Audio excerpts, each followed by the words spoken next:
sanción concreta a imponer en el marco de un procedimiento administrativo disciplinario regulado bajo la Ley del Servicio Civil. Les pedimos las disculpas del caso si se presentara algún problema técnico y en todo caso sugerimos esperar unos segundos mientras retorna la conectividad. Recuerden que este programa quedará grabado en nuestras redes sociales y en la cuenta de YouTube de servir para posteriores consultas. Además, es importante señalar que al culminar la participación de nuestro invitado del día de hoy, absolveremos las consultas y dudas que tengan sobre el tema, las que nos pueden hacer llegar desde este momento a través de nuestro chat.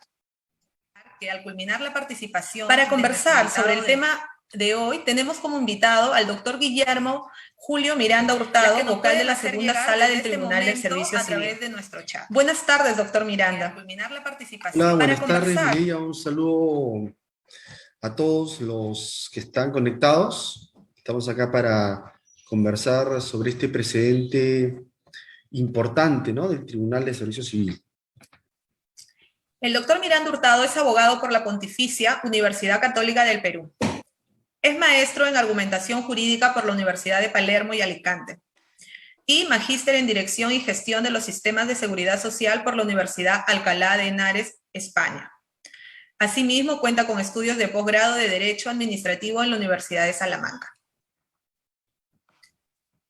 Nuevamente, bienvenido, doctor Miranda. Y ya para hablar de este importante precedente, ya entrando un poco más ya al contenido del precedente, ¿podría usted indicarnos qué situaciones fueron advertidas por el Tribunal del Servicio Civil para la emisión del precedente administrativo? Sí, bueno,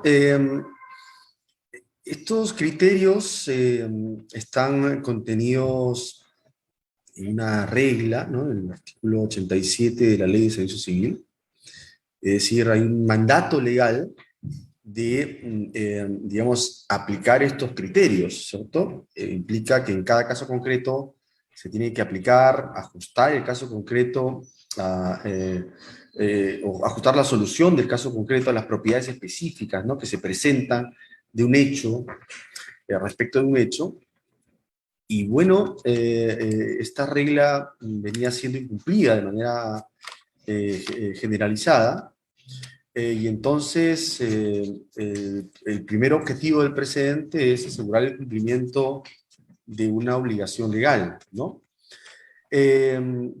Luego, estos criterios también forman parte del derecho al debido proceso, ¿no?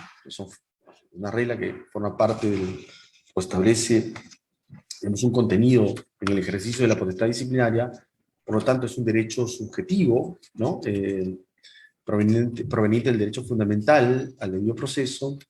También hay un principio de interdicción, ¿no?, también hay un principio de interdicción en el ejercicio de la potestad sancionadora. Entonces, segunda cuestión, es decir, autorrestringir y obligar a motivar en base también a los criterios establecidos en la regla. Y finalmente creo que también tiene que ver con una lógica de igualdad, ¿no? Es decir, que significa que esto obliga a la entidad a establecer y analizar bien los casos, ver cuáles son las características singulares de cada caso y aplicar una regla igual para todos los casos análogos, ¿no? De tal manera que no basta con una suerte de conclusión generalizante que no diferencie entre casos distintos, ¿no? Entonces, también garantizar entonces el principio de igualdad en el ejercicio de la potestad sancionada. Gracias por su respuesta, doctor Miranda. Y ya ahora, a fin de conocer los criterios de graduación de sanción, ¿usted podría explicarnos cuáles son estos criterios de graduación que tiene que tomar en cuenta la entidad al momento de sancionar? Bueno, sí. Bueno, primero voy a referir, digamos, descriptivamente a la mayoría. Por ejemplo, en cada caso se tiene que determinar si hay una afectación a los intereses generales, ¿cierto?, o algún derecho fundamental, ¿no?, en concreto. Entonces, claro, no es lo mismo un caso en donde la consecuencia afecta a una pluralidad, ¿no? de personas que la afectación en singular a alguien. Pero también no es lo mismo afectar una regla, ¿no? Simple, que afectar un derecho fundamental, ¿no? El derecho a la salud, por ejemplo, el derecho a la educación, el derecho a la integridad personal, a la libertad sexual, etc. Entonces, en la jerarquía normativa, si la acción infractora afecta al núcleo, digamos, de la pirámide, a los derechos fundamentales, por ejemplo, entonces hay, digamos, una situación agravante, ¿no? O, por ejemplo, la jerarquía, el otro criterio es la jerarquía y la especialidad del servidor, ¿no? Mientras más altos está en la jerarquía, entonces más de primera intención, ¿no? Prima facie, más responsabilidad tiene el servidor. Mientras más especialidad también, ¿no? Porque se exige, digamos, un plus de saberes que no es lo mismo que tener conocimientos generales respecto de algo. La reincidencia, ¿no?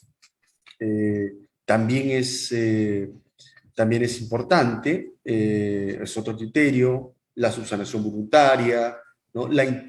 Bueno, la intencionalidad en realidad, más que un cualificador o un criterio de graduación, es una condición de reputación, ¿no? Es decir, sabemos que la responsabilidad es subjetiva, que hay un principio de culpabilidad, entonces solo se puede sancionar si hay intención, ¿no? No hay responsabilidad objetiva, no está prohibida la responsabilidad objetiva en el ejercicio de potestades sancionadoras, eh, o el reconocimiento de la responsabilidad por parte del servidor, ¿no? Entonces, si un servidor reconoce la falta, bueno, entonces esta es una graduación, un criterio de graduación en positivo, ¿no? Para el servidor. Pero todos estos criterios obligatorios para el análisis de cada caso concreto, ¿no? Tienen que verse, Mireia, en una lógica de graduación. O sea, digamos, voy a poner un ejemplo, ¿no? El primer análisis del caso tiene una suerte de lógica simple, ¿no? Alguien, por ejemplo, comete un hecho, muy bien. Tramitó una comisión de servicios con la correspondiente papeleta y obtiene, digamos, una movilidad, ¿cierto? Pero resulta que desvía ese objetivo y entonces dedica ese tiempo a asuntos personales. Entonces tenemos este hecho, tenemos una regla, por ejemplo, el principio de probidad que es afectado, y la conclusión en ese primer análisis es, hay una falta y le corresponde una sanción, ¿no? Probablemente sea una falta grave, ¿no? Y le correspondiera una sanción, digamos, de ese tipo. Pero ese primer análisis luego requiere una suerte de ajuste a las propiedades específicas del caso concreto. Y entonces aplicamos los criterios, ¿no? Entonces, ¿qué jerarquía tiene el servidor? ¿No? ¿Es director? ¿Es gerente? ¿Subgerente? ¿Es personal de planta? ¿Qué funciones tiene, ¿no? En relación con el caso concreto, ¿no? Esa es una función de garantía de un derecho fundamental.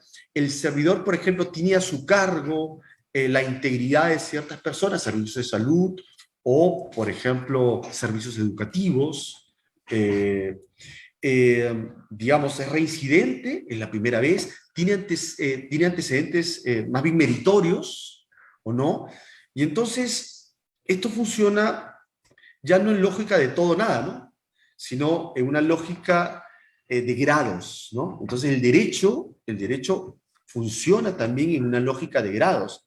Y entonces hay que ajustar, hay que primero determinar las propiedades específicas del caso concreto y cómo se relacionan con los criterios, ¿no? Que a su vez seguramente nos obligarán también a tener actuaciones probatorias por criterio, ¿no? En varios casos. Oye, ¿tiene antecedentes? Bueno, ve al legajo personal y chequea si hay antecedentes o si hay más bien méritos, etcétera. Y entonces, la actividad, el ejercicio de la potestad sancionadora tiene un grado de complejidad, digamos, requiere un alto grado de argumentación jurídica, de ajuste al caso concreto, y un nivel de certeza en la argumentación probatoria también importante, porque, porque se va a ejercer una potestad que afecta la situación jurídica de un servidor civil, ¿no? Entonces, por eso es que la ley ordena que se apliquen estos criterios que también se podría llamar que son cualificadores, ¿no? Es decir, ajustas la primera conclusión a las propiedades específicas del caso concreto, ¿no? Y estos grados, claro, nuevamente no son de todo nada, podré tener una suerte de balanza, ¿no? Podré algunos criterios que en el caso concreto pesan en negativo y otros que pesan en positivo, y en ese balance construiré mis premisas de justificación, ¿no? ¿No? Para efecto de tener una justificación suficiente de la sanción que en concreto se determine. Gracias, doctor, por su respuesta. Creo que nos quedó claro que existen muchos criterios, ¿no? Existen varios criterios que las entidades no pueden desconocer al momento de imponer una sanción a un servidor y que deben ser tomados en cuenta a fin de que esta sanción pues sea una sanción razonable, ¿no? No quiero dejar de agradecer a todos aquellos que tenemos conectados a esta transmisión. Quiero agradecer su interés, su participación en este espacio que el Tribunal del Servicio Civil ha preparado para ustedes. Agradecemos a los servidores de las ciudades de Huánuco, Trujillo, Huancavelica, Cusco, Arequipa, Cajamarca. Gracias, gracias por su participación.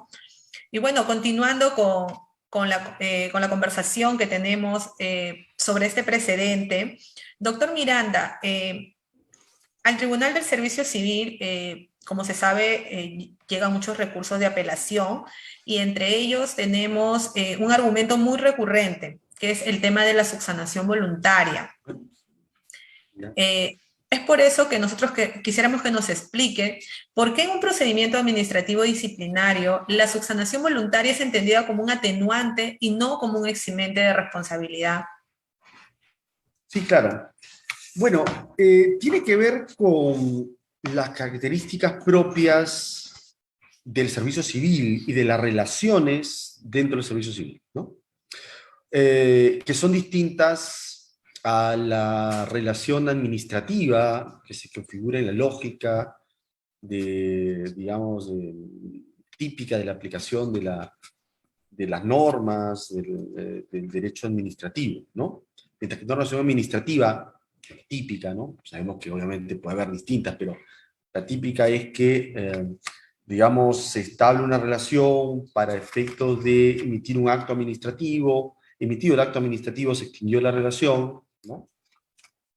En el caso de una relación en el servicio civil, se trata de una relación, digamos, indeterminada, ¿no? De tracto sucesivo. Incluso pensemos en aquellas relaciones que están en el marco de carreras administrativas, ¿no? De donde hay un derecho a la estabilidad laboral, una garantía institucional de que un ciudadano ejerza funciones públicas durante toda su vida, ¿no? Hasta la jubilación. Y entonces, claro, esta es una primera cuestión, ¿no?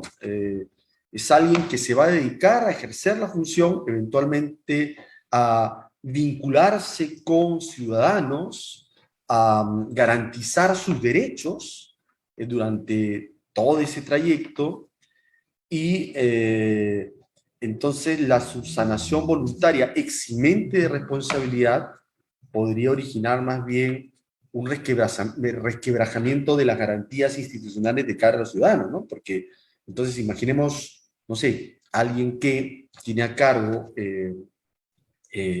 un maestro, ¿no? Que tiene a cargo los niños del país, ¿no? Y comete un acto indebido, ¿no? Que resquebraja el principio de confianza que sustenta esa función. Bueno, en ese caso, aun cuando haya bueno, en este caso no habría subsanación voluntaria, ¿cierto? Pero cuando haya un reconocimiento de la responsabilidad, por ejemplo, en realidad la lesión a la confianza, al principio de confianza, haría intolerable la relación. Pero voy a poner uno de subsanación voluntaria, porque ese es un caso de reconocimiento de responsabilidad. Por ejemplo, en el caso de subsanación voluntaria, en que no sería atenuante, ¿no? Para poner o sea, en que si fuese eximente habría una afectación. Por ejemplo, digamos, un administrador, ¿no?, de los presupuestos públicos que afecte el principio de probidad digamos, miente respecto de ciertas rendiciones de cuentas. Entonces, claro, ¿cómo que se le encarga la administración de los recursos públicos, ¿no? Si hay una desconfianza respecto de lo que hace, respecto de la veracidad de sus actos, ¿no? La verdad de lo que dice. O los servicios de inspección, ¿no? Los servicios de inspección verifican y determinan si es verdadero o falso un hecho, ¿no? Y en base a esa determinación afectan o no derechos de ciudadanos. Entonces ahí, por ejemplo, la afectación del derecho de probidad puede ser de tal intensidad que haga intolerable la existencia de una relación de un servicio civil, o dicho de otra manera, que haga intolerable que esa persona detente esa función de poder, ¿no?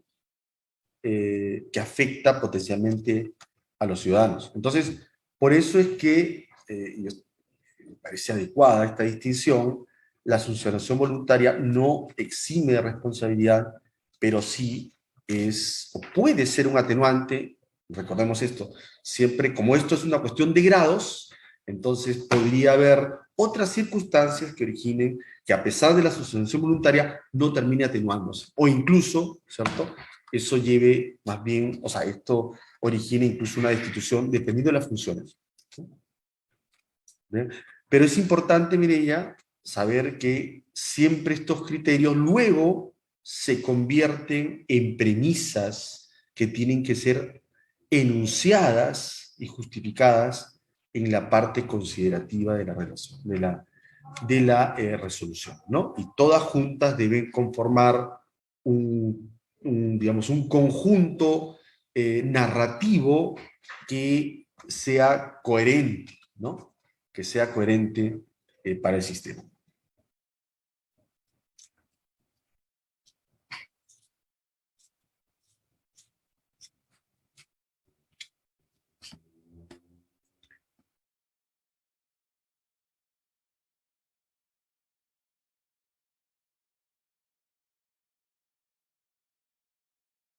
No mi audio, sino el audio de... Disculpen, creo que he tenido, se Ahora sí, apagó el audio. Sí, sí, ahora sí. bueno, sí, doctor, como le comentaba, creo que quedó claro, ¿no?, que la subsanación voluntaria es un atenuante, Sí. más no un eximente de responsabilidad, ¿no? Y en algunos casos, cuando el hecho es muy grave, incluso la entidad puede decidir ya no mantener el vínculo laboral con el servidor, ¿no? O considerarlo igual sancionarle, ¿no?, como corresponde, considerando pues los criterios de graduación que usted ya nos ha Pero explicado. Mireia, pero esa decisión nunca es arbitraria, siempre tiene que estar justificada, ¿no? ¿Por qué no se aplica en ese caso concreto, ¿cierto? Porque resulta que hay otro criterio que pesa más para agravar, como agravante, ¿cierto? En esta idea de balanza, ¿no? De grados del derecho. Claro, doctor, ¿no? Dejando en claro que siempre debe haber, o existe el deber de motivación de parte de las entidades, ¿no?, al Correcto. momento de sancionar.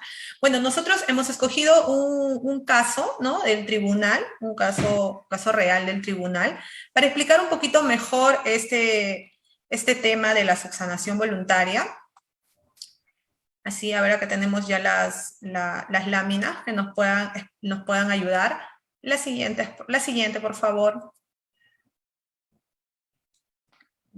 Esta es una resolución de este año, de la primera sala del tribunal.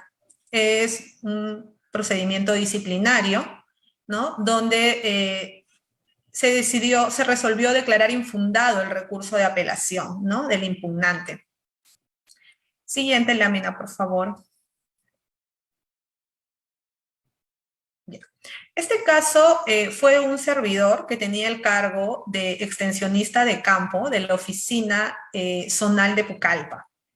La conducta infractora que la entidad le había imputado es haber presentado en la rendición de cuentas de viático comprobantes de pago que diferían de los originales de las copias que obraban en poder del proveedor, ¿no? Además, que los proveedores no reconocían los comprobantes presentados por el impugnante, ¿no? Decían que no los habían emitido sus establecimientos. En mérito a ello es que la entidad le imputa haber vulnerado una normativa interna, ¿no? Que es la directiva referida a disposiciones para el otorgamiento de viáticos, una directiva interna de la entidad, y con ello había incurrido en la falta administrativa tipificada en el literal F del artículo 85 de la Ley del Servicio Civil, la cual está referida a la utilización o disposición de bienes de la entidad en beneficio propio o de terceros. En mérito a este procedimiento administrativo que la entidad le había iniciado y por la cual le había sancionado al servidor, el impugnante presenta un recurso de apelación. El argumento esencial del impugnante es que él señalaba que no existe perjuicio económico a la entidad, puesto que él había devuelto los 45 soles que se habían generado en la diferencia de los comprobantes de pago que él había presentado y los que habían emitido los proveedores. Y que como él ya había devuelto este dinero, entonces se estaba configurando un eximente de responsabilidad, el cual está tipificado en el tubo de la ley 2744. Siguiente, por favor. El tribunal resolvió, hemos considerado colocar los argumentos más importantes del tribunal, ¿no?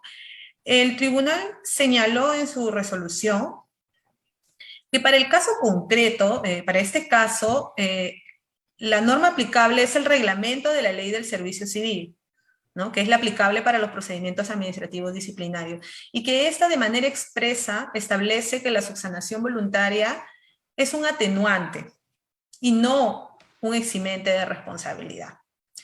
Asimismo, señaló que de la lectura de la resolución de la entidad, ¿no? Mediante la cual sancionó al impugnante, esta sí había cumplido con analizar y evaluar todos los criterios de graduación establecidos en el artículo 87 de la Ley del Servicio Civil, y que además había considerado también la devolución de dinero que hizo el servidor, entonces, que por ello había decidido imponerle la sanción de un día sin goce de remuneración, ¿no? El tribunal resuelve que la entidad ha evaluado cada uno de los criterios, que la sanción es razonable y que sí se ha tomado en cuenta el atenuante, la subsanación voluntaria del impugnante como un atenuante, tal como lo establece la normativa, ¿no? Y esas fueron las razones por las cuales se declaró infundado el recurso de apelación del impugnante. Mireya, pero por ejemplo, en ese caso, si tuviésemos un caso con propiedades distintas, o sea, digamos, coincidiendo con la propiedad que has descrito, pero por ejemplo, alguien que tiene un nivel directivo, ¿no? O alguien que ejerce una función en donde el principio de confianza es determinante, ¿no? O configurante, digamos, de la función, probablemente esa devolución no tenga un peso, ¿no? tan fuerte como los otros dos elementos, ¿no? Porque se resquebraja el principio de confianza. Claro, doctor, efectivamente, ¿no? Hemos visto esta resolución donde hemos visto cómo el tribunal evaluó en ese caso concreto, ¿no? Pero de hecho que pueden existir situaciones que los hechos sean más graves, incluso por el cargo, ¿no? Por el cargo que puedan tener los servidores, ¿no? Como por el eso caso que que cuando usted hablamos explica. del hecho siempre es su contexto, ¿no? Y los criterios de alguna forma lo que hacen es referir a los elementos de un contexto típico, ¿no? Sí, claro que sí, doctor. Creo que quedó muy claro su explicación. Bueno, quiero seguir agradeciendo a las personas que se siguen conectando. Tenemos a servidores de las ciudades de Guaral, Piura, Chota, Celendín. Muchas gracias por su participación. Continuando con este espacio, luego de haber conversado con el doctor Miranda sobre algunos temas importantes, sobre los temas más importantes que han sido tocados en el precedente administrativo, queremos enfatizar tres ideas principales, ¿no?, referidas a este precedente. Que los criterios para graduar la sanción disciplinaria las encontramos establecidas de forma expresa en los artículos 87 y 91 de la Ley del Servicio Civil. Que las sanciones impuestas por la entidad en un procedimiento administrativo disciplinario deben ser decisiones debidamente motivadas, evaluando los criterios de graduación que resulten aplicables a cada caso concreto, ¿no? Como bien sabemos, cada caso tiene sus propias particularidades. Y por último, es el tema que hemos tocado, es la subsanación voluntaria, ¿no? Antes del inicio de un PAD es considerado un atenuante y no un eximente de responsabilidad.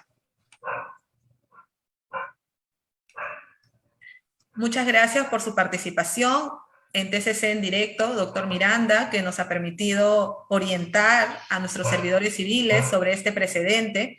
Y claro está, puedan estar mejor preparados para actuar adecuadamente frente a casos de este tipo. Ahora le pedimos que nos ayude a resolver y atender las dudas que nos han hecho llegar a las redes sociales, para que usted nos pueda ayudar con las respuestas y así ayudar a que todos los participantes despejen las dudas que tengan referidos a este precedente. La primera pregunta que tenemos es: doctor Miranda, ¿los criterios de graduación deben desarrollarse en los informes finales y en la resolución de sanción? La respuesta es sí, ¿no? Los criterios de graduación tienen que estar analizados tanto en la etapa de investigación preliminar como durante todo el procedimiento disciplinario, ¿no? Sea en la etapa instructora como en la etapa sancionadora. O sea, en realidad todo es un conjunto de etapas que están orientadas a ir determinando el grado de responsabilidad, ¿no? En la etapa de investigación, el eje central está, creo yo, en el acopio de pruebas, ¿cierto? En la parte de la argumentación probatoria, y ciertamente principalmente, sí, pero obviamente, la calificación jurídica, y cerrada esta etapa abierta, ¿no?, de cuestiones probatorias. En el procedimiento disciplinario de lo que se trata es de garantizar un derecho de defensa para que aquel conjunto de hechos y de argumentos jurídicos que se imputan, ¿no?, de alguna forma sean contradichos con los argumentos de defensa del servidor civil, ¿no? Pero, por lo tanto, estos criterios o cualificaciones de graduación deben ser aplicados en todas estas etapas. Gracias, doctor. Bueno, queremos seguir agradeciendo a las personas que se siguen conectando, a los servidores de las ciudades de Huancayo, Tumbes, Ollón, Chimbote, Ayacucho, Ica, Tarma, Jaén, Moquegua, Juliaca. Muchas gracias por su participación. Y bueno, continuando con las preguntas, tenemos la segunda pregunta de Flori Tarazona. Ella nos pregunta: cuando se habla de subsanación voluntaria, ¿hasta qué etapa debe presentarse? ¿Puede ser presentado en el informe oral? Bueno, yo creo que esa es una buena pregunta, pero en realidad creo que, a ver, la subsanación voluntaria significa que antes de que se detecte el hecho, ¿no?, la persona enmienda su conducta. A ver, creo que voy a hacerlo de esta manera, ¿no? Voy a explicarlo de esta manera. ¿Cuál es el objeto de una sanción? ¿Por qué es un criterio de graduación, digamos, en positivo para el servidor, la subsanación voluntaria? Porque se asume que el servidor, o sea, porque el sentido de la potestad disciplinaria es hacer que los servidores civiles incorporen, ¿no?, dentro de su actuación, por lo tanto normalicen, ¿no?, un conjunto de reglas, de prohibiciones y obligaciones que garantizan determinados principios organizacionales y derechos fundamentales, ¿no? Los incorporen como parte de su actuación, ¿no? Hay una suerte de elemento subjetivo allí, ¿no? Entonces, el que incumple la regla lo que evidencia es que no ha normalizado este conjunto de principios, reglas, derechos y valores.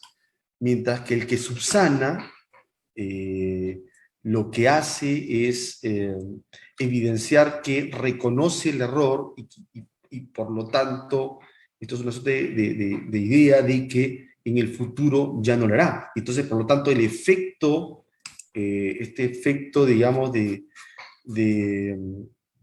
de encuadramiento de conductas de la potestad disciplinaria se estaría cumpliendo finalmente, ¿no? Que en algunos casos nunca se comete la falta y en otros casos se cometió, pero se reconoce, ¿no?, la infracción, y esto significa o se conjetura que implicaría que ya no se volvería a cometer. Entonces, claro, pero si es reincidente, termina siendo un agravante, ¿no?, un criterio más bien de agravación. Pero si no, entonces está cumpliendo con con el objeto de, digamos, el régimen sancionador, en este caso disciplinario. Entonces, ¿desde cuándo tendría sentido, ¿no?, o valor este criterio para efectos de graduar en positivo, ¿no? Yo creo que desde que antes que sea conocida la falta o se active el procedimiento de investigación preliminar, ¿no? Porque una vez que la falta está siendo investigada, bueno, la subsanación voluntaria parecería que más bien termina siendo una suerte de instrumento o instrumentalización, es decir, se estaría buscando más bien es profesamente la reducción y no más bien una enmienda de conducta voluntaria, ¿no?, por parte del servidor. Así que creo que el punto sería desde antes de que se conozca la falta o desde que antes que eh, se inicie el procedimiento de investigación preliminar. Gracias, doctor. Creo que quedó claro que tiene que ser antes del inicio de un procedimiento administrativo disciplinario. Continuando, tenemos la pregunta de Luis Gutiérrez. Él pide que por favor se pueda explicar con un poco más de detalle en qué consisten los criterios de jerarquía y especialidad del servidor del servicio civil que se encuentra establecido en el artículo 87 de la Ley del Servicio Civil. Sí. Bueno, el criterio de jerarquía tiene que ver con el nivel que ocupa en la estructura jerárquica un funcionario, ¿no? De tal manera que a más nivel, más responsabilidad. ¿Por qué? Porque el servidor que tiene funciones directivas tiene a cargo, por ejemplo, un conjunto de personas, tiene a cargo la administración de bienes de la entidad o la conducción de los servicios públicos. Entonces, eso exige una mayor, o exige un plus de responsabilidad, ¿no? Entonces, a eso se refiere con grado de jerarquía, ¿no? Entonces diría, a mayor nivel jerárquico, entonces el infractor tiene una graduación en negativo, ¿no?, para él. La especialidad tiene que ver con conocer o saber, ¿no?, respecto de algo en específico, ¿no? De tal manera que no se pueda o se deba o se exija de la persona o del funcionario un alto estándar de cumplimiento, ¿no? Respecto de una cuestión, determinada, ¿no?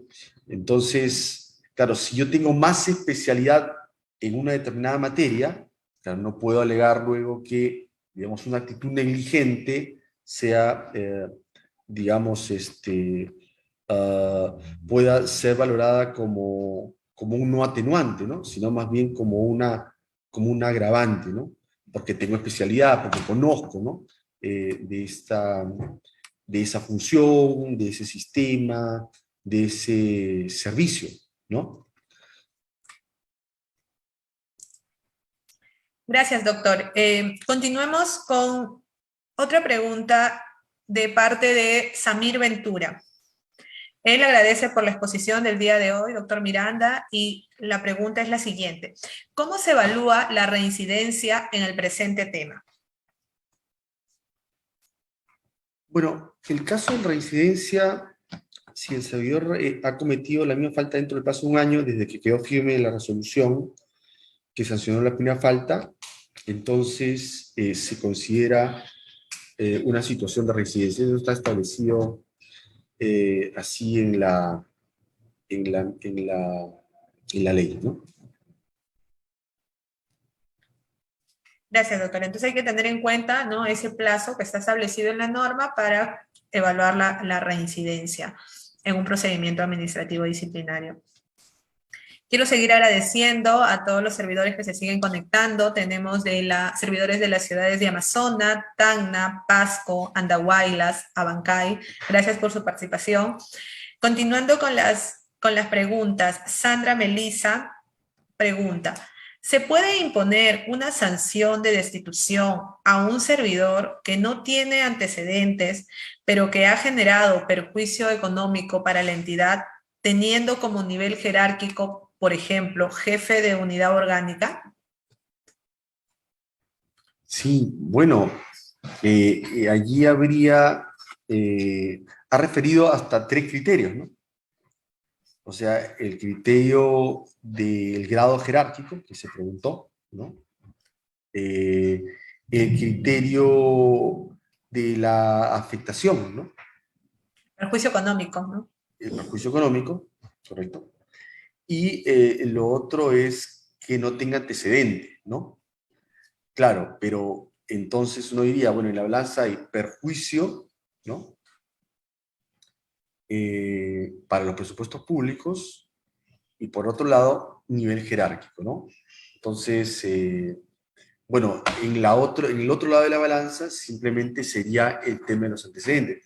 También, no solamente podría ser el tema de jerarquía, sino también el tema de especialidad, ¿no? Que es el jefe de presupuesto o es el director de administración. Bueno, entonces se entiende que el que asume un cargo de este tipo conoce y es especializado en la administración, ¿no?, de los recursos públicos. Entonces, como es una cuestión de grados, uno tendría que decir, bueno, ¿y qué tanto el perjuicio económico? ¿No? ¿Qué estamos entendiendo por perjuicio? ¿No? ¿Cuál es el grado de la magnitud? ¿No? Tendríamos que, por ejemplo, saberlo, ¿no? No es lo mismo, claro, no sé, pues 1.000.000 de soles que 1.000 soles, ¿no? Por ejemplo, ¿no? Eh, entonces, y aquí hay un paréntesis, por ejemplo, en el tema de la especialidad, ¿no? Porque muchas veces hay personas que son designadas o aceptan, ¿no?, de laborar en un cargo que requiere especialidad sin tener la especialidad, ¿no? Pero la exigencia del cargo es que tenga la especialidad, ¿no? Entonces, obviamente, allí, digamos, la ausencia de especialidad no sería necesariamente un atenuante, ¿no? Sino más bien, en la medida que el cargo exige especialidad, el patrón de conducta sería, bueno, te exigimos una conducta como si fueras especialista, porque se entiende que tienes que tener una especialidad, ¿no?, en el cargo. Eh, bueno, entonces vemos cómo funciona el tema de los pesos, ¿no?, de los grados, ¿no? Entonces, no necesariamente que no tengas antecedentes implica que en el caso que se plantea, aun cuando el caso tendría que tener mayores conclusiones, implique que no hay una destitución, ¿no? Porque ¿qué pasa si originó millones de soles de perjuicios, ¿no? Y debía conocer, digamos, la función que realizaba. Entonces, claro. Ahora, pero podría haber otros atenuantes. Bueno, pero ¿en qué contexto se produjo, no? Entonces, ojo, ¿no? Se hace una pregunta, pero la respuesta que se haga siempre va a ser hipotética, porque el caso concreto tiene propiedades específicas que van a estar en el expediente, ¿no? Y que hay que revisar. Gracias, doctor. Creo que nos queda claro cómo en este caso en particular que nos ha expuesto una participante, se van analizando algunos de los criterios de graduación que, bueno, ya anteriormente se han explicado. Tenemos otra pregunta de Walter Landa. Él pregunta, ¿por qué es importante que las entidades cuenten con criterios de interpretación normativa para el ejercicio de su potestad disciplinaria? Sí. Bueno, a ver. eh, Creo que hay un problema en la formulación de la pregunta, ¿no? Quizá había que reencuadrarla para ser claros. O sea, no es que es importante que las entidades cuenten con criterios, es que la ley obliga a aplicar criterios, estos criterios, en el ejercicio de la potestad sancionadora. Le obliga a la entidad a analizar el caso concreto, a establecer cuáles son las propiedades específicas del caso concreto y en base a eso a determinar o a verificar si hay criterios, qué criterios de graduación se tienen que verificar o aplicar y en qué sentido, ¿no? En un sentido positivo, negativo, de cara con el nivel de responsabilidad. Entonces, es primero porque se tiene que aplicar una ley, tenemos una explicación estrictamente formal, ¿no? En ese sentido, ¿no? Ahora, creo que, como mencionamos, porque esta fue la primera pregunta que me hiciste, Mireia, por supuesto que podemos encontrar otro tipo de derechos involucrados, incluso hasta principios, como el propio principio de eficacia, ¿no? De la administración pública, ¿no? O sea, si distinguimos entre casos distintos, entonces podemos, por ejemplo, mejorar también la eficacia de la administración, ¿no? Sin perjuicio del respeto al derecho al debido proceso. Claro que sí, doctor. Gracias. Continuando con las preguntas, un participante nos pregunta, ¿por qué es importante que el órgano sancionador cumpla con el deber de motivación al momento de decidir una sanción? Porque es importante que, perdón, no te escuché bien. ¿Por qué es importante que el órgano sancionador cumpla con el deber de motivación al Ah, momento de imponer una sanción? ¿por qué es importante? Primero porque se tiene que cumplir la ley, ¿no? Para empezar, o sea, no hay una obligación de motivar, ¿no? Ahora, motivar significa justificar, ¿no? Significa establecer cuáles son, digamos, los argumentos por los cuales se va a imponer una sanción y de qué grado, ¿no? O intensidad, ¿cierto? Eh, entonces, ahí es importante por un sentido de justicia, es importante por un sentido de igual, por respeto al principio de igualdad, es importante porque es una regla del debido proceso, ¿no? Es importante porque la autoridad no puede sancionar discrecionalmente, sino que tiene que estar siempre interdictada. Y es importante porque esos criterios permiten, insisto, mejorar también la propia organización de la administración, ¿no? Detectar cuáles son los problemas. A veces uno puede pensar que alguien cometió una infracción, pero quizá el problema es que no tenía las condiciones para realizar un determinado acto, por ejemplo, ¿no? Etcétera. Bueno, hay creo que varias razones, pero el principal, y que tiene que quedar claro, esta es una de las razones de la emisión del presidente, es porque hay una regla que lo obliga, ¿no? Gracias, doctor. La siguiente pregunta es, ¿cuál es la diferencia entre bien jurídico protegido e interés general? Sí. Bueno, a ver, la ley distingue y creo que, la diferencia viene de esta manera, ¿no? Cuando referimos a intereses generales, o al interés general, creo que referimos a un conjunto de intereses agregados, ¿no? Que implican que hay una pluralidad indeterminada de personas afectadas, ¿no? Por un determinado hecho, ¿no? Um, entonces, por ejemplo, alguien no dispuso que el servicio de mantenimiento de un aparato de diagnóstico médico en un hospital, ¿no? Entonces llega el día en donde tenemos, ¿cierto?, el conjunto de citas establecidas y no hay atención, ¿no? Por incumplimiento de un deber de administración. Bueno, creo que ahí tenemos intereses generales afectados, ¿no?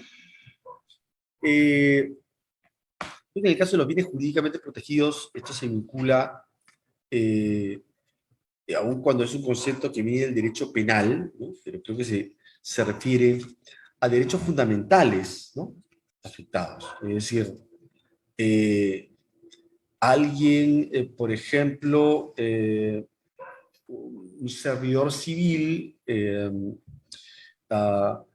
eh, califique, digamos, ingresa en la información personal, en la reserva, en información tributaria de una persona.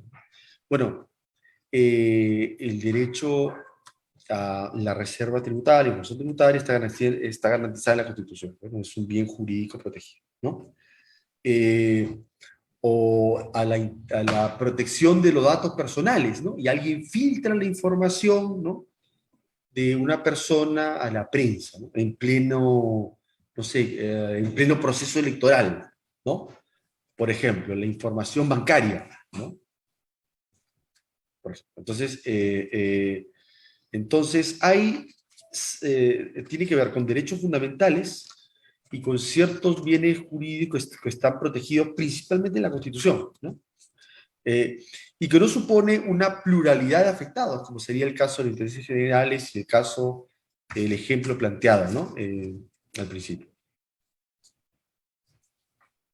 Gracias, doctor. Creo que quedó claro la diferencia entre interés general y bien jurídico protegido.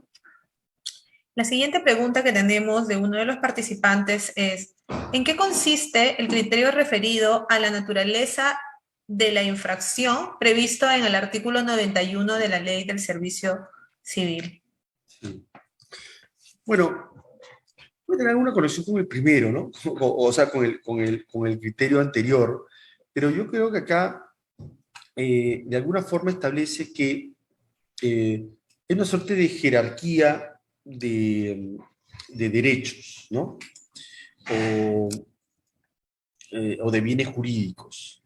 Y, por ejemplo, el derecho a la vida, el derecho a la salud, el derecho a la integridad, son derechos, digamos, de primer orden, ¿no? Y entonces, mientras que pueden haber otros derechos que son solamente de origen legal, ¿no? O sea, que no conectan, no son parte del desarrollo de un derecho fundamental, ¿no?, sino son reglas, de alguna forma, por ejemplo, procedimentales, ¿no? Es decir, no toda, si distinguimos entre derechos fundamentales o principios en sentido estricto y reglas, algunas reglas garantizan derechos fundamentales, ¿cierto?, de manera directa o los desarrollan, pero otras pueden ser reglas que no están conectadas necesariamente con derechos fundamentales, ¿no? Las primeras, ¿no?, son de primer orden, ¿no? Las segundas tienen una menor relevancia en el sistema jurídico, ¿no? Entonces, si afectamos las primeras, estamos en una situación, digamos, agravante, ¿no?, donde la graduación tiene que ser en negativo, tiene que tener un peso en negativo. ¿Por qué? Porque es una garantía de un derecho fundamental, ¿no?, la que se ha vulnerado. Gracias, doctor. Continuando con atender, tenemos muchas preguntas, pero estamos tratando de seleccionar.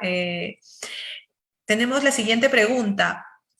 Doctor Miranda, ¿podría indicarnos en qué consisten los principios de proporcionalidad y razonabilidad referidos en el precedente? Y bueno, a ver, eh, esto lo comentábamos nosotros cuando veíamos estamos analizando, estructurando esto, ¿no? Esta presentación. Y voy a hacer una explicación de lo que está en la ley, ¿no? Porque yo creo que doctrinariamente, primero, el principio de razonabilidad puede tener varios significados, ¿no? Entonces, voy a responder la pregunta a lo que la ley entiende, ¿no? Entonces, entiende la razonabilidad como una aplicación de los criterios de graduación, ¿no? Eso entiende por razonabilidad. ¿Qué significa esto? Significa que la ley está entendiendo que una sanción es razonable en tanto sea el producto digamos, de haber hecho un análisis de grados en función de los criterios establecidos, ¿no? De tal manera que hemos identificado bien las condiciones particulares, hemos visto cuáles son los criterios, hemos establecido qué pesos tiene, cuál pesa más que otro en función del caso concreto, y luego hemos concluido. Eso sería razonable. No sería razonable, por tanto, si es que no aplicamos los criterios, o sea, si que tenemos simplemente una suerte de análisis simple o simplificado, ¿no? O simplista para adjetivarlo mejor. Es decir, aquí hay un análisis que diría, bueno, esta persona no entregó esto, ¿no? O presentó este documento falso, esto conecta con una regla que lo prohíbe, en consecuencia, sanción, ¿no? Claro, esto no sería razonable porque aún no hemos cualificado este primer análisis, este primer análisis argumentativo al caso concreto. Entonces, lo razonable es, o el principio de razonabilidad, en este caso sería el ajuste de las reglas a el caso concreto a través de la aplicación de estos criterios o cualificadores, ¿no? Eso sería razonable. Y lo proporcional según la ley, digo que estoy sujetando a la ley, entonces, ¿qué sería? El peso, ¿no? Ya no traer los criterios, ¿cierto? Para aplicarlos, sino cómo es que pesamos los criterios en el caso concreto, ¿no? O sea, qué tanto peso tiene, digamos, la jerarquía, la especialidad, el que no hay antecedentes, la afectación, ¿no? De intereses generales, la naturaleza de la infracción, etcétera, ¿no? Entonces, lo proporcional, en este caso para la ley, sería el peso, ¿no? De uno y otro. Pesar bien cada elemento para producir un resultado justo, ¿no? Eso. Gracias, doctor, por sus respuestas hasta ahora. Igual continuamos con las preguntas que nos siguen Solo, planteando los participantes. Mireya, Sí, doctor, lo escucho. solo una cuestión adicional, ¿no? Ahora, es importante establecer que esto no significa, o sea, cuando uno tiene que decidir si está aplicando de manera, digamos, razonable, ¿no? Eh, correcta los criterios, lo que se decida del caso concreto, la razón para decidir el caso concreto, ¿no? Resulta que luego la tenemos que traducir en clave de regla universal. ¿Qué significa esto? Que si resolvemos un caso con las propiedades A y B, ¿cierto?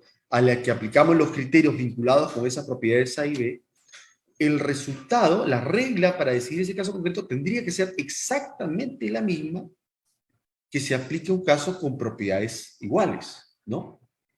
Y entonces Claro, porque no es que uno diga, bueno, como que tenemos que analizar el caso concreto, entonces se trata de una suerte de subjetividad, ¿no? Y a cada persona le corresponde una sanción, no.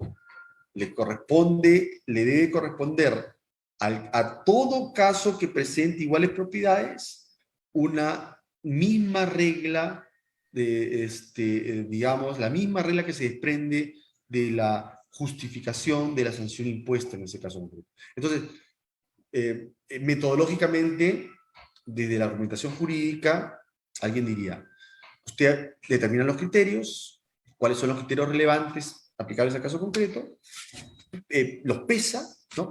Esto es proporcionalidad en términos de la ley, y usted concluye una sanción. Muy bien. Ahora usted piense cuáles son esas propiedades específicas que sustentan la aplicación, digamos, la idea de una aplicación de la misma regla para todo caso análogo. Y entonces uno podrá decir, oye, ¿y esta regla es justa?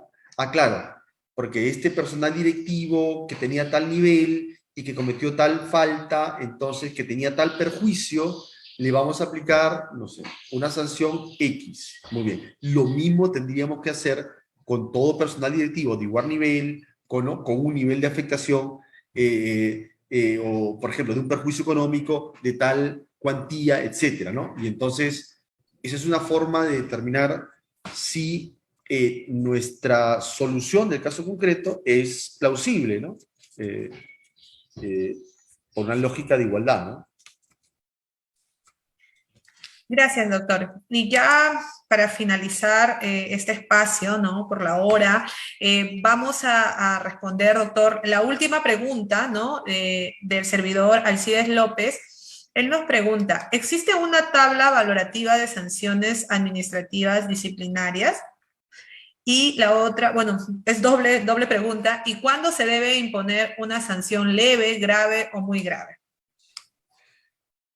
En el régimen de la ley de servicio civil no existe esto que estás llamando tabla valorativa, ¿no? De alguna manera, el régimen de servicio civil apela, como diría Daniel González Laguerre, o la sana crítica, ¿no? Pero la sana crítica no significa arbitrariedad, ¿no? Lo que estamos viendo es que hay criterios, hay métodos argumentativos para resolver, entonces aplico los criterios con los contenidos, los peso, ¿no? En base al caso concreto, y luego digo, muy bien, ahora esta regla que produzco para resolver el caso concreto se tendría que aplicar así en todos los casos análogos, regla universal, sí, es coherente, es razonable, sí. Muy bien, es coherente, son coherentes todas las premisas de justificación que estoy construyendo, muy bien, aplico el criterio, no digo, afectación de intereses generales, muy bien, ¿cuál es la premisa? En el caso concreto, se afectó tal interés general, que consiste en esto, ¿no? Claro, no basta decirle el interés general, ¿cuál es el interés general, no? ¿Cuál es esa pluralidad indeterminada de afectados en relación causal con el acto que se está analizando? Muy bien, entonces, premisa de justificación 1, ¿cierto? Premisa de justificación 2, la naturaleza de la infracción. Bueno, se trata de un servicio que ha afectado a una pluralidad de personas que se conecta con el derecho a la salud, ¿no? Por ejemplo, ¿no? No se mantuvo el aparato, el ecógrafo del hospital tanto, y esto originó una afectación del derecho a salud. Claro, la no atención oportuna, ¿no? Entonces, segunda premisa de justificación, ¿no? Y entonces así voy construyendo las premisas, es decir, estos criterios se traducen en enunciados lingüísticos, ¿no? En las proposiciones que forman parte de la justificación. Y cuando yo los silvano, entonces los veo y hay una coherencia narrativa, ¿no? Esa coherencia aparece como razonable, ¿no? Como no razonabilidad en el sentido anterior, ¿no? Como plausible, ¿no? Como correcta, ¿no? Y a partir de eso concluyo, ¿no? En la solución. Gracias, doctor. Gracias por las respuestas. Esperemos haber podido absolver las preguntas de los participantes. Y bueno, ya para finalizar este espacio, agradecemos al doctor Miranda Hurtado, vocal de la segunda sala del Tribunal del Servicio Civil, por su valiosa participación y orientación. También queremos agradecer especialmente a cada una de las personas que nos han acompañado durante nuestra las mismas que se han conectado desde distintos lugares de nuestro país. Doctor Miranda, lo invitamos a darnos unas palabras finales, así como para que pueda despedirse de nuestro público que nos acompañó el día de hoy. Y bueno, Miro, gracias por las preguntas, gracias a ti, Mireia, y a todo el equipo de la Secretaría Técnica por digamos, haber armado, puesto todo este webinar para seguir con la difusión, ¿no? La información sobre los precedentes del tribunal. Y bueno, creo que decir que este precedente abre una, o invita a una nueva, bueno, aplicarlo obviamente, pero también a una nueva forma de pensar el derecho, ¿no? O sea, el derecho es una actividad compleja que tiene por sentido transformar la sociedad, ¿no? Transformar la actuación pública, transformar, digamos, la sociedad a través de una administración pública que, digamos, actúa en garantía de los derechos fundamentales, de los bienes jurídicos establecidos en la Constitución, ¿cierto? Pero para eso, ¿cierto? También es justa con sus servidores, ¿cierto? Y los trata con dignidad, y además conoce los límites que tiene el propio aparato público y evalúa esos límites en cada caso concreto, ¿cierto? Que reconoce además que el que está en la más alta jerarquía tiene más responsabilidad. A veces acá parece que la lógica es inversa, ¿no? ¿No? El que tiene mayor nivel jerárquico tiene más responsabilidades, ¿cierto? Y que a veces tampoco, o a veces se desconoce también que esa idea de justicia, del trato justo al servidor civil, significa tener una actuación exhaustiva, ¿no? En la aplicación de los criterios y en el análisis del caso concreto, ¿no? Y análisis del caso concreto. De tal manera que esto no pasa por una solución sistemática donde todos los casos tienen que resolverse, digamos, de manera ligera, sino que cada caso, y dentro de cada caso está un servidor civil, ¿no? Tiene el derecho a que esta sea conocida, su caso sea conocido desde todas las aristas y los criterios que se aplican, sabiendo además que esto es particularmente complejo porque un servidor civil tiene una vida laboral dentro de la administración pública, ¿no? Y ese análisis temporal o retrospectivo, ¿no? De esa vida laboral tiene que también tomarse en cuenta, ¿no? Decíamos, por ejemplo, que durante la pandemia hemos tenido héroes, ¿no? Del servicio civil, ¿no? Hemos tenido profesionales de la salud que cumplieron su deber, que cumplieron su deber y se pararon, ¿no? De cara contra un virus invisible para mantener los servicios de salud y cuidar la salud de la gente. Muchos murieron, ¿no? Y otros no.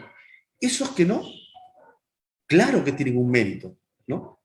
Que tiene que reconocerse, ¿no? Y cuando fallen, si es que fallan, eventualmente, ese mérito no puede ser invisible, ¿no? Porque si no reconocemos, por ejemplo, los méritos en este caso, entonces no construimos una mística en el servicio civil, ¿no? De entrega y de reconocimiento de esa entrega. Yo creo que eso es parte también de lo que tenemos que hacer. Mientras que aquellos que no, aquellos que defraudan la administración, claro, no merecen ese reconocimiento, ¿no? Entonces, creo que estos criterios abren, ¿no? El espacio para ir haciendo derecho desde este caso, del ejercicio de la potestad disciplinaria, de una manera, digamos, orientada al respeto de la dignidad de los servidores civiles y, por otro lado, a la garantía de una administración pública eficiente, transparente, democrática y garantista de la razón de ser de la administración pública, que son los ciudadanos o las personas, ¿no? Que viven en nuestro país. Gracias a todos. Gracias, doctor Miranda, por sus palabras. Señoras y señores, por hoy hemos culminado y lo esperamos en nuestro siguiente programa, donde desarrollaremos otro precedente administrativo de observancia obligatoria alrededor de la siguiente pregunta. ¿Cuáles son los eximentes y atenuantes en el procedimiento administrativo disciplinario? Muy buenas tardes a todos y hasta la próxima edición de su programa TCC en directo.